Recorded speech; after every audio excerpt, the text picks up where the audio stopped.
pastor Felipe.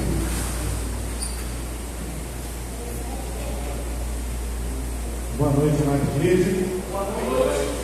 Vamos aí, hoje tivemos o retorno, ouvindo essa voz poderosa, né? Essa voz de trovão, do Paulo Cupertino. Estou me lembrando que hoje tivemos um retorno aí do nosso grupo de homens. Toda vez que os homens se reúnem, eu me lembro de que estamos em campanha permanente. Você quer que alguém vá fazer uma visita a alguém conhecido seu, alguém que você quer evangelizar, fala comigo, fala com o Paulo Cupertino, fala com o Douglas, fala com o Elton, fala com algum dos homens, que a gente vai fazer essa visita, não é isso, irmão Paulo? Fazer visitas evangelísticas. Essa é a finalidade precípua. Muito bem. Lembrando também de orar pelas nossas irmãs que estão a caminho de Foz do Iguaçu.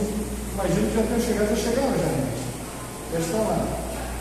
Então, as irmãs já estão lá, graças a Deus chegaram em Foz do Iguaçu para a realização da Convenção Batista Brasileira que está acontecendo ali naquela cidade.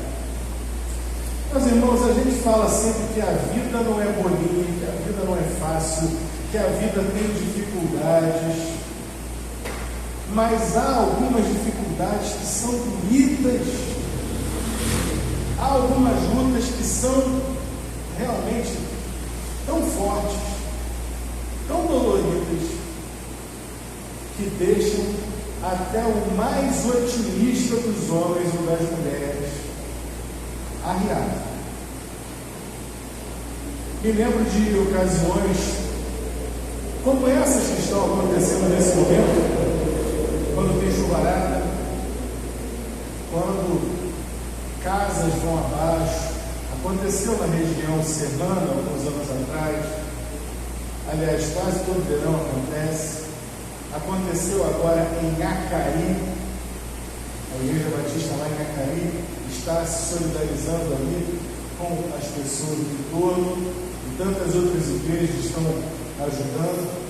Tantas lutas, tantas dificuldades, gente que perde o que tinha dentro de casa, perde o alimento, perde a cama onde dormia, o colchão onde dormia, perde, muitas vezes, infelizmente, perde até mesmo um filho ou um parente, como aconteceu aqui no Morro do Bumba, acho que foi em 2010 ou 2012, alguma coisa assim. Mas uma coisa que acontece a cada ocasião, como diz, tem um livro nosso que diz transeagudo, né? A cada transeagudo desses que acontece, a cada pancada forte que a vida nos dá, nós, como bons brasileiros, podemos ver que sempre uma nota é mantida: a solidariedade das pessoas. O nosso povo é um povo solidário. E uma outra coisa que acontece nos momentos de dificuldade, nos momentos de muito sofrimento, você pode parar e observar. O sofrimento une as pessoas. Pessoas que estão passando pela mesma luta, pela mesma dor, pelo mesmo sofrimento, acabam se juntando, se unindo. Me lembro do Palace 2, quando o prédio desabou uma boa parte, os moradores se uniram. Tantas outras ocasiões em que há uma união. Um recebe o outro e ajuda a caminhar. Forma-se ali uma comunidade. Talvez houvesse ali uma vizinhança antes. Mas a partir desse transeagudo, a partir desse momento de luta, forma-se verdadeiramente uma comunidade, uma unidade de comunhão, uma unidade de pensamento, de ação, em que um dá o braço ao outro e diz: vamos juntos, porque sozinho já não vai nada. Vemos casos assim na Bíblia também, diversos casos assim.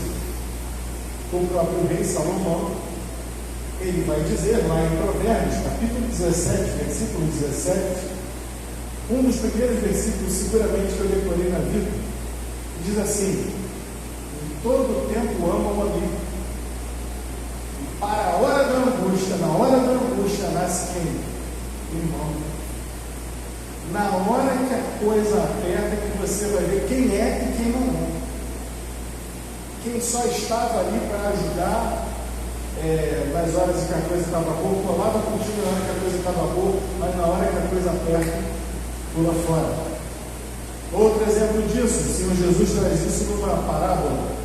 O filho pródigo. Quanto o filho pródigo estava com dinheiro para gastar, ia tudo bem. Ele tinha amigos. A partir do momento que zerou a conta, ele se vê sozinho e desesperado. E tantos outros casos. E hoje nós vamos ver um grupo, vamos passar por um texto bíblico, em que um grupo se uniu pela desgraça. Mais um grupo, uma comunidade, uma pequena comunidade que se une pela desgraça, que está em Lucas, capítulo 17. Eu estou usando a ACF, tá? ACF, deixa eu até confirmar. Não, ARC, Revista e Corrigida. Lucas, capítulo 17, eu vou ler a partir do versículo 11.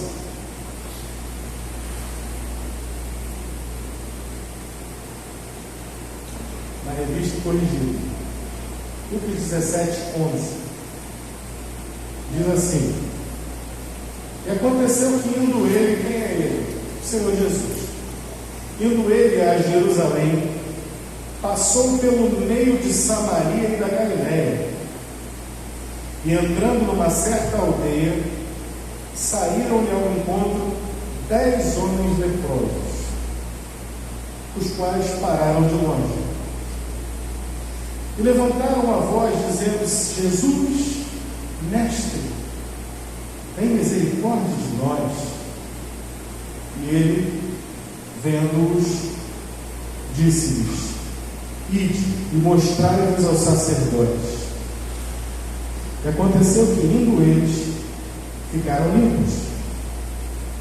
E um deles, vendo que estava são, voltou, glorificando a Deus em alta voz, e caiu aos seus pés, com o rosto em terra, dando-lhe graças.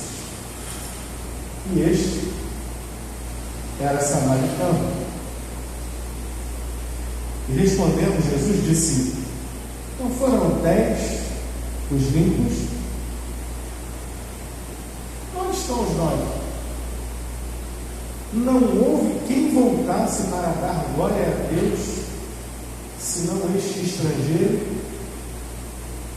E disse: levanta-te e vai, a tua fé te salvará. Senhor, nos alimenta nessa noite, fala conosco, em nome do Senhor Jesus. Amém.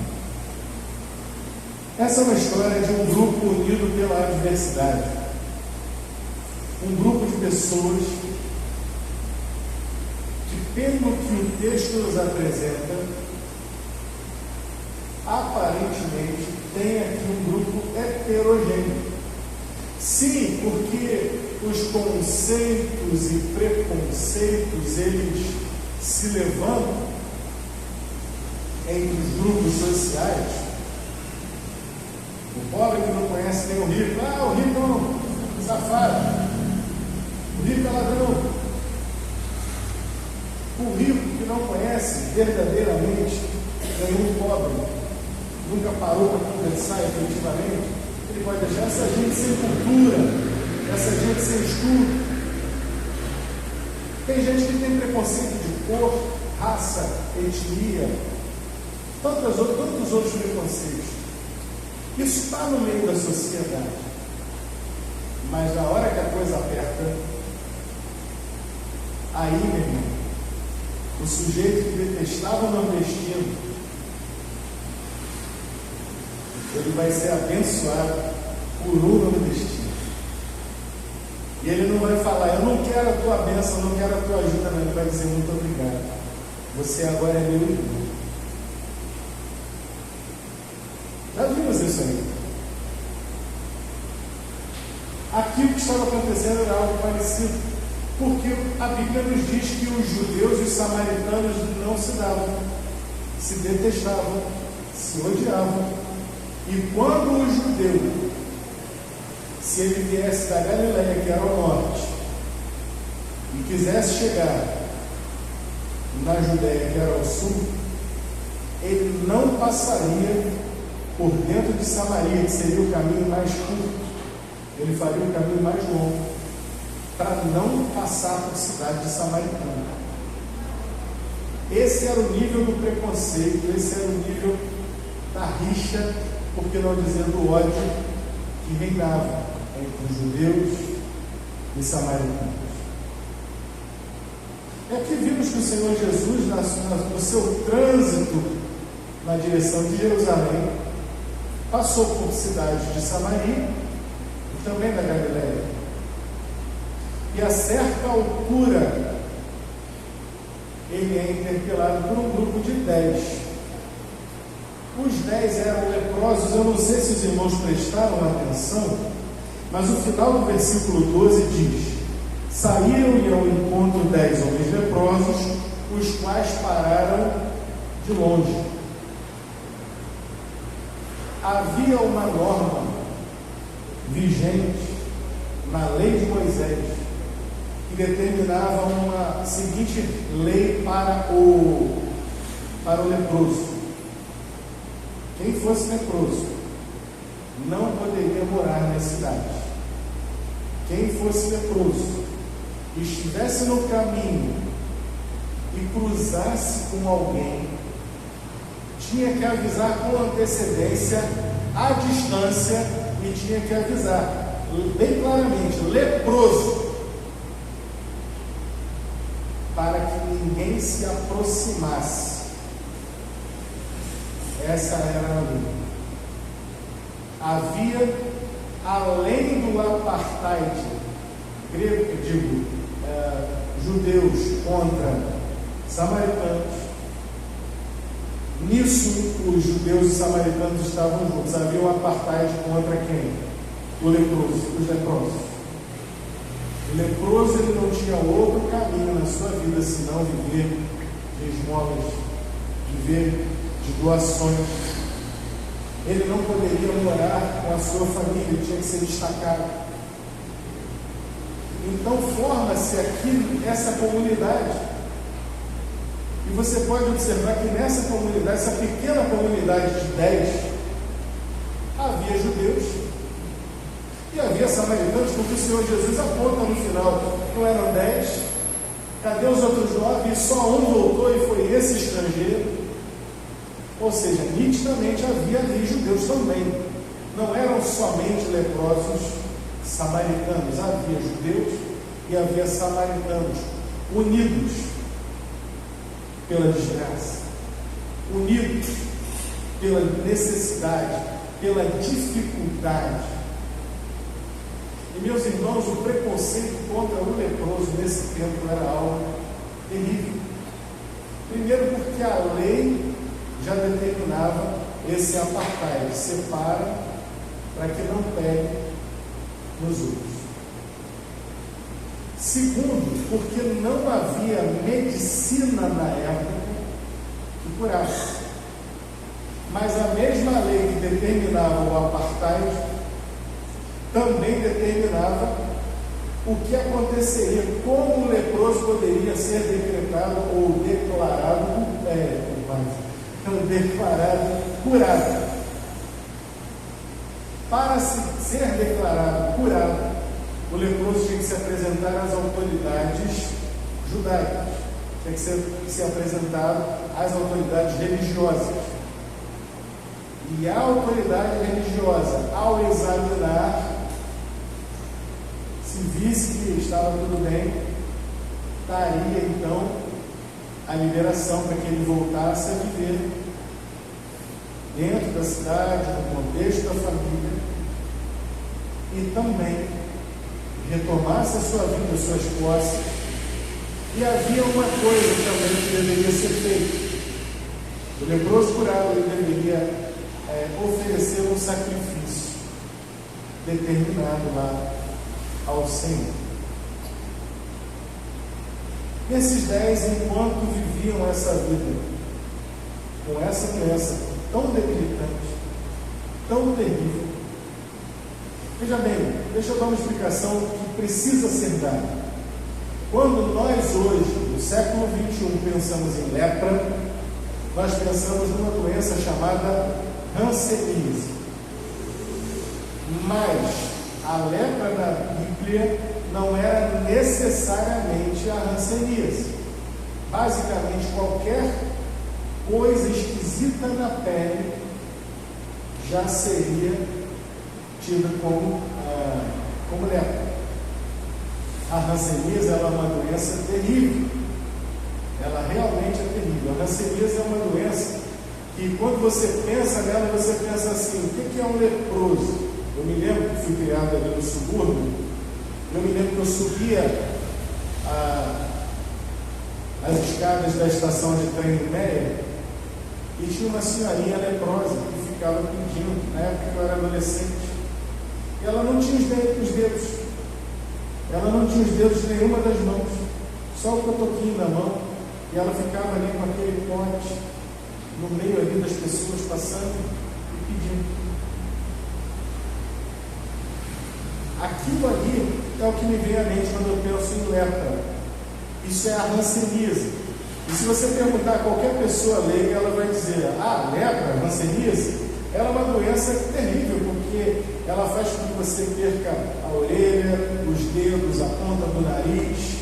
É uma doença que vai caindo os pedaços da pessoa. Não é isso. Aí é que está.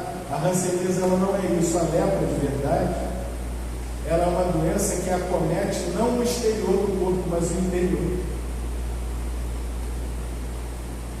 Guarda isso.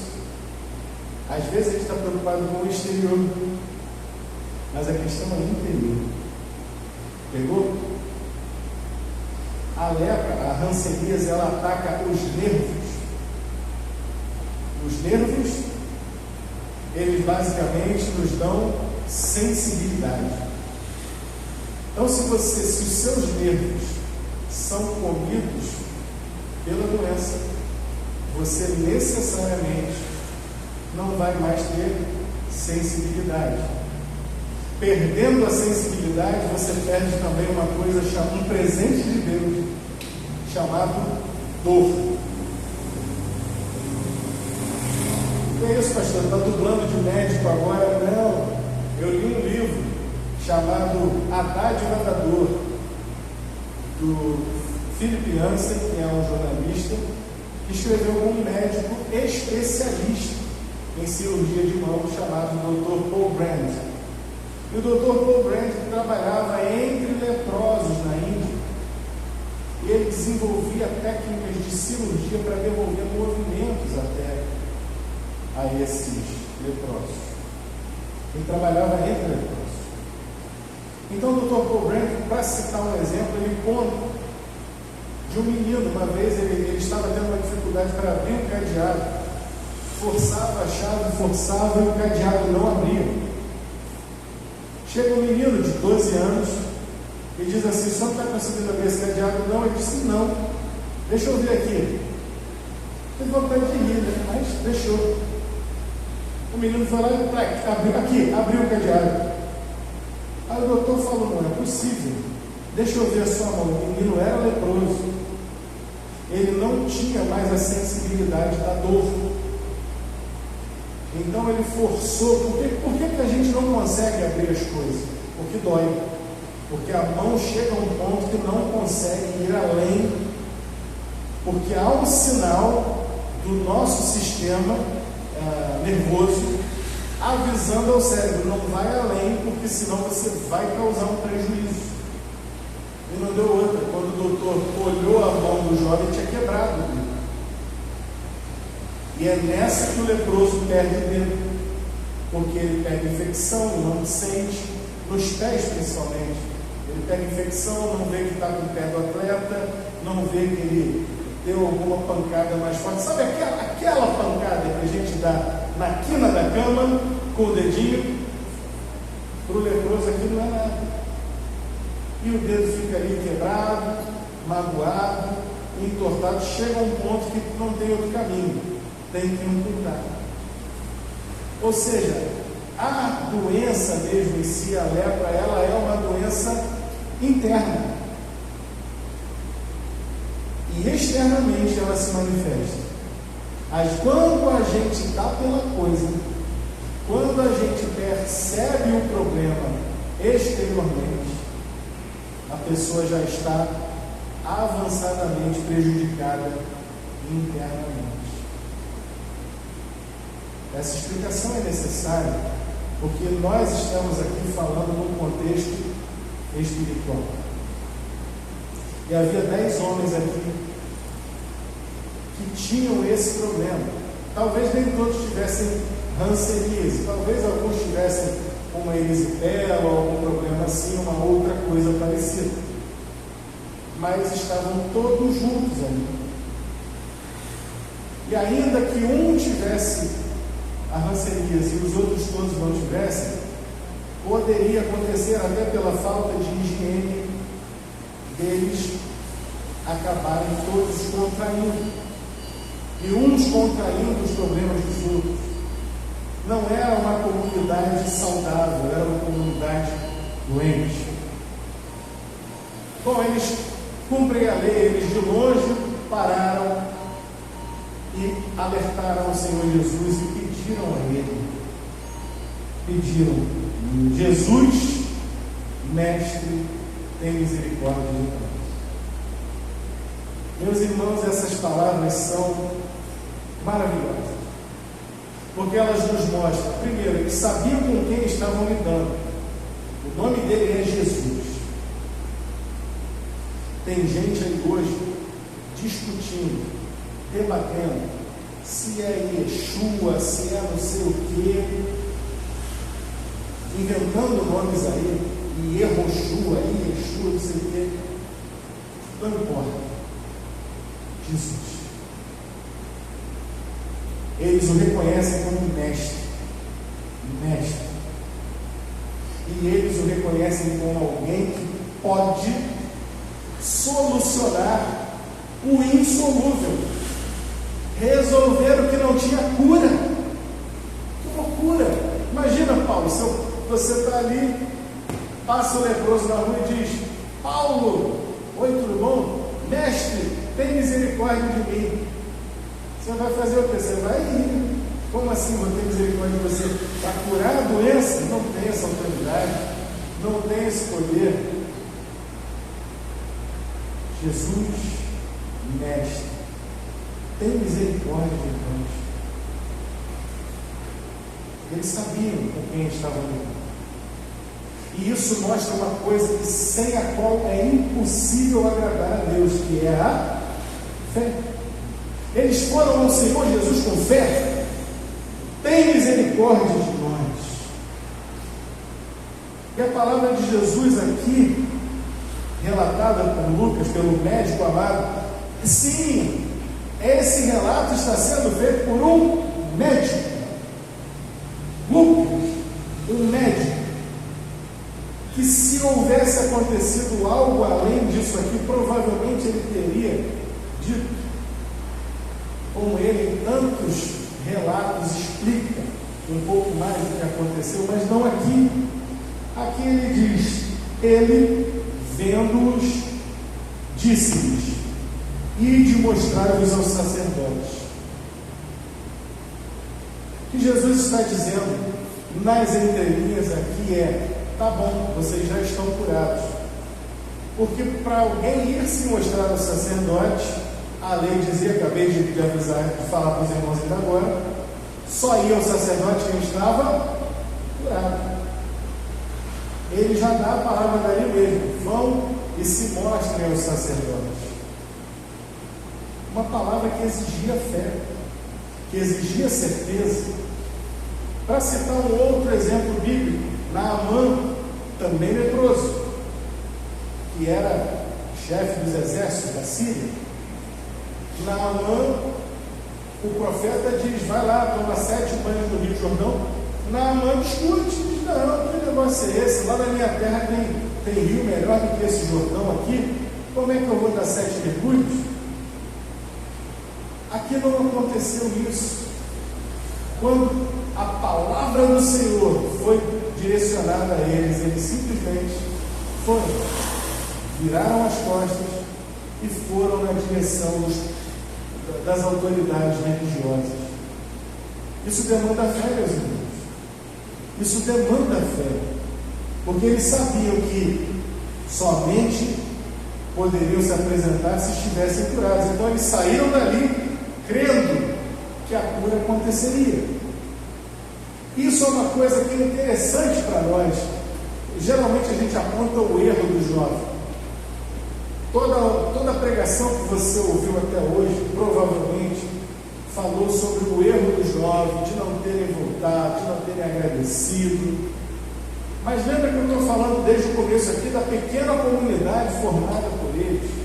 Uma comunidade formada em meio à vicissitude, à dificuldade. E sabe de uma coisa? Vemos diante disso aqui pelo menos um ponto positivo nessa comunidade. Ali se formou uma comunidade de fé. Os 10 creram que o Senhor Jesus tinha poder e autoridade para fazer o que ele estava fazendo, para mandar que eles fossem e se apresentassem diante das autoridades. Os 10 verdadeiramente creram, se juntaram e juntos foram. Mas a certa altura, um deles se apercebeu curado.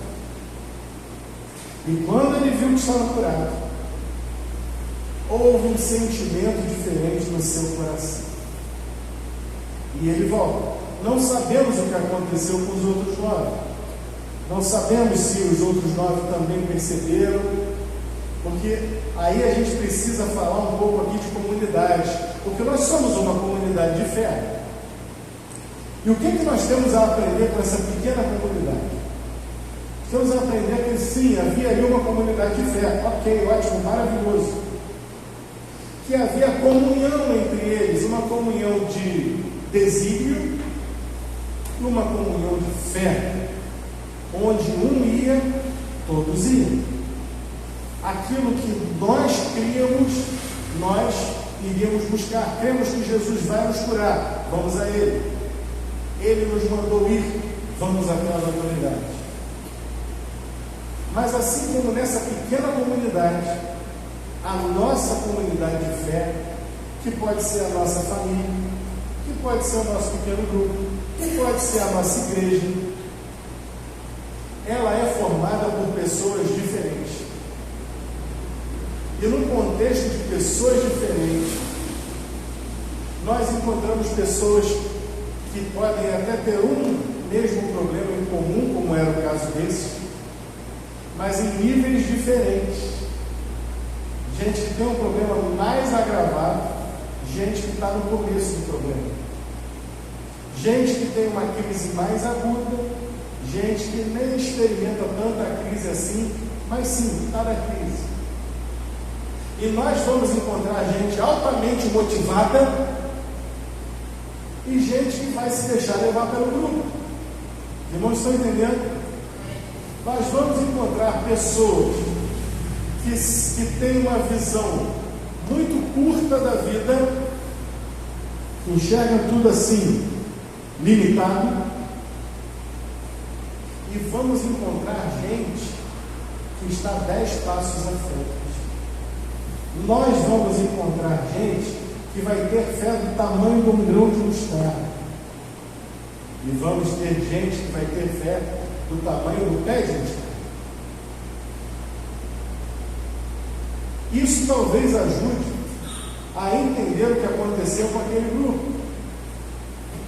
Eu não quero colocar palavras na Bíblia, mas eu quero fazer um exercício aqui de imaginar por que apenas um voltou. A força do grupo é uma das respostas que chegam ao meu coração, e isso é um alerta para nós. São alertas para nós, porque cada um de nós individualmente dará contas de si mesmo a Deus. Os irmãos sabem disso. Não, você não vai chegar lá naquele grande dia diante de Deus e vai dizer: ah, mas eu não fiz porque a Igreja Batista 22 de novembro não fez. É entre você e Deus. É no CPF, não é no CNPJ. Não, mas eu não fui porque o meu grupo da igreja não foi. Eu não fiz porque o meu pastor não falou. Não, senhor, não, senhora. Individualmente, todos somos parte do corpo de Cristo, membros do corpo de Cristo. Somos um corpo todos juntos. Somos uma comunidade. Mas você tem dado ênfase à tua vida devocional pessoal? Ou tem só sido levado pelo grupo? Não, a igreja vai, a igreja está lá, eu vou na escola bíblica, eu assisto os cultos. É suficiente? Não é. Não é suficiente. Você precisa ter uma vida prática, devocional. Não, mas então a igreja vai, eu vou. A igreja vai nessa direção aqui, eu vou com eles.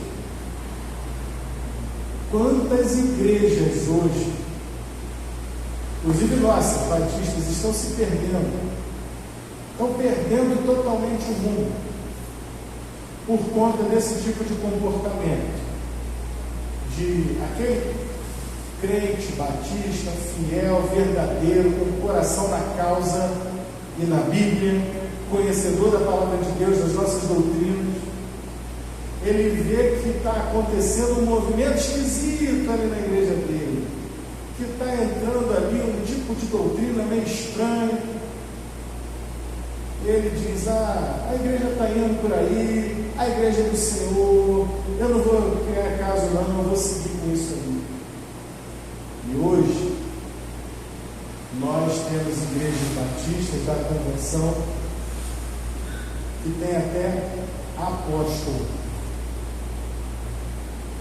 tem bispos e outras coisas que não estão de acordo com a nossa denominação, porque foram com os 9, não ousaram ser aquele divergente. É preciso ter, sim, é muito bom ter comunhão e ter uma mentalidade de grupo. Mas é preciso que cada um de nós, individualmente, também olhe para o entorno, para si mesmo. É um termo que eu gosto muito de usar, eu uso, várias vezes eu falo para a Letícia, a gente tem que se enxergar. A gente precisa se enxergar. Sabe quando alguém fala para você, se enxerga? Você tem que ter a noção de se enxergar. Quem sou eu no corpo de Cristo? Qual é o meu papel? Quais são os meus dons espirituais? Eu estou na igreja para esquentar banco ou eu estou na igreja com dons que Deus me deu para eu fazer alguma coisa?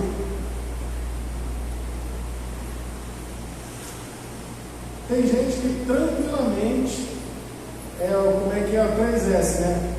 Salvo, sentado e satisfeito. Ele acha que o melhor de Deus, que Deus podia fazer por ele, foi a salvação, e ele está feliz da vida de aproveitar a salvação de Deus, sentado, esquentando o banquinho dele no domingo. Quando muito vem na escola bíblica e nem frequenta o culto de oração, sentado, salvo, satisfeito. Abre a Bíblia no domingo, na hora que o pastor vai fazer a leitura, e está tudo bem. Só falta, para ser não praticante completo, só falta terminar o culto. Acabou. Isso é bom e agradável diante de Deus? Eu pergunto aos irmãos. Se Deus salvou alguém, essa é a palavra de Jesus. Não eram 10 curados, porque só voltou um. Se Deus salvou alguém, Deus colocou o Espírito Santo nessa pessoa. O Espírito Santo, ele tem algumas funções no reino de Deus. A primeira delas é nos convencer do pecado, da justiça e do juízo. Foi obra do Espírito a tua conversão. Depois, ele vem habitar em nós, ele é o Consolador. Ele nos consola nas nossas fraquezas, ele comunga com o nosso espírito, e é ele que é o selo da aliança, que nos mostra, nos prova no nosso coração que nós somos sim filhos de Deus. Se eu perguntasse assim, você tem certeza da sua salvação? Você ia dizer sim, eu tenho. Eu ia perguntar por quê? Me mostra aqui o documento que prova que você é salvo por Jesus. Você vai dizer, meu irmão, lá no meu coração, no meu íntimo, eu tenho essa prova. Sabe por quê? Porque é o Espírito Santo que está lá, provando que você é filho de Deus. Sabe o que mais que o Espírito Santo faz? Ele te deu pelo menos um dom espiritual. O dom espiritual, ele não se confunde com aquilo que você sabe fazer naturalmente, com as suas inclinações naturais. Deus te dá dons espirituais. Se você quiser estudar, ler sobre os dons espirituais essa semana, anota aí, 1 Coríntios capítulo 12. Estão lá, está lá uma lista dos dons espirituais que Deus deu. A uns ele deu o dom da palavra, o dom de ser pastor. A outros ele deu o dom de serem evangelistas. A outros ele dá o dom do apostolado, de abrir frentes de trabalho onde não há frente de trabalho. A outros ele dá o dom de ser mestre, ensinar a palavra de uma maneira especial, que o Espírito mesmo é que faz a obra. Quer ver um dom que é fácil da gente compreender? É o dom de intercessão. Todo crente é chamado na Bíblia a orar, não é verdade? Inclusive a Bíblia diz assim, orai sem cessar. Todos nós somos chamados a exercitar a oração.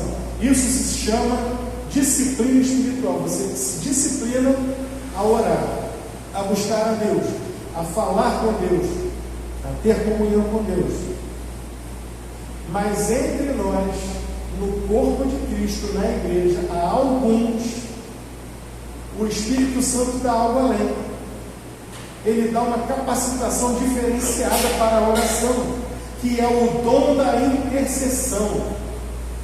Aquele irmão que Deus chama lá na madrugada e diz, meu irmão, meu filho, olha.